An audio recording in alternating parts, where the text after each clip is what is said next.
বাঙালি একটু ঘি পেলেই তা দিয়েই ভাত খান। আপনি কি জানেন মুর্শিদাবাদে তৈরি হচ্ছে ভেজাল ঘি?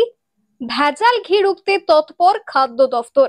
আর সেই কারণেই সঠিক ঘি চিনুন, জানুন, তবেই ঘি কিনুন। সঠিক ঘি চেনার উপায়। ব্যক্তির স্বার্থ যখন চরম পর্যায়ে পৌঁছায় তখন অন্যের ক্ষতি যেন ক্ষতি মনে হয় না।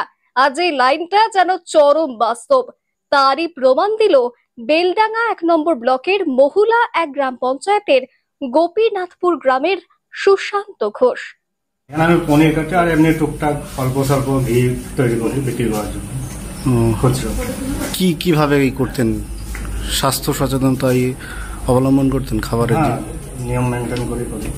তো এখানে যে অ্যাসিড ফ্যাসিড গুলো উদ্ধার হলো, অ্যাসিডটা তো পনির কাটার জন্য অ্যাসিডিক অ্যাসিড ব্যবহার করি, ওটার জন্য অ্যাসিডটা। পনির কাটার জন্য এই ঘিটা নে।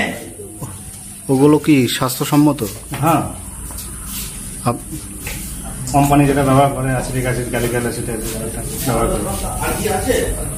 বিশেষ সূত্রে খবর পেয়ে মুর্শিদাবাদ জেলা ফুড সেফটি দপ্তরের আধিকারিক ও ডিস্ট্রিক্ট এনফোর্সমেন্ট ব্রাঞ্চ একটি টিম ও বেলডাঙ্গা থানার পুলিশ যৌথভাবে বেলডাঙ্গা ১ নম্বর ব্লকের মহুলা এক গ্রাম পঞ্চায়েতের গোপীনাথপুর গ্রামে ১২ নম্বর জাতীয় সড়ক লাগোয়া সুশান্ত ঘোষের বাড়িতে গিয়ে অভিযান করে।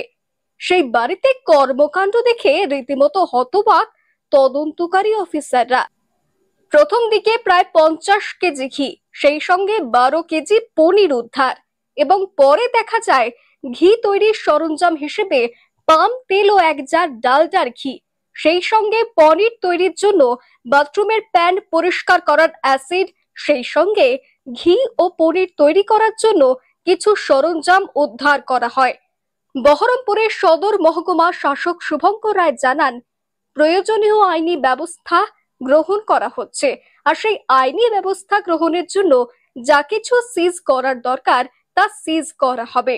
বেলডাঙ্গা এসডিপিও উত্তম গড়াই জানান, নকল ঘি তৈরির জন্য যা কিছু সরঞ্জাম বা ম্যাটেরিয়াল সমস্ত কিছুই বা নিচ্ছে, তার ভিত্তিতে তদন্ত চালিয়ে আইনগত ব্যবস্থা নেওয়া হবে।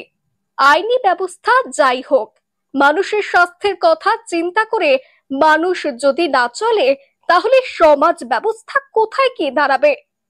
একটা আমাদের সোর্স ইনফরমেশন ছিল, তার উপর বেস করে আমাদের ডিস্ট্রিক্টের যে ডিস্ট্রিক্ট এনফোর্সমেন্ট ব্রাঞ্চ যেটা আছে ডিএবি, তাদের একটা টিম আসে এবং আমাদের বেলডাঙ্গা থানার টিমের যৌথ উদ্যোগে আমরা একটা রেড করা হয়।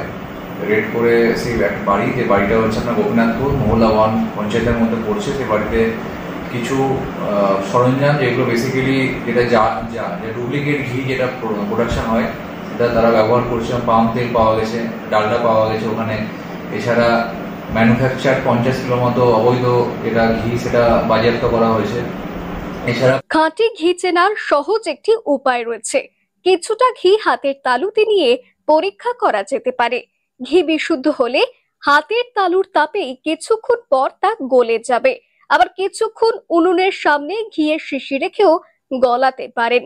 ঘি যদি গলতে সময় নেয় কিংবা রং হলুদ হয়ে আসে তবে বুঝতে হবে ঘি খুব একটা খাঁটি নয়।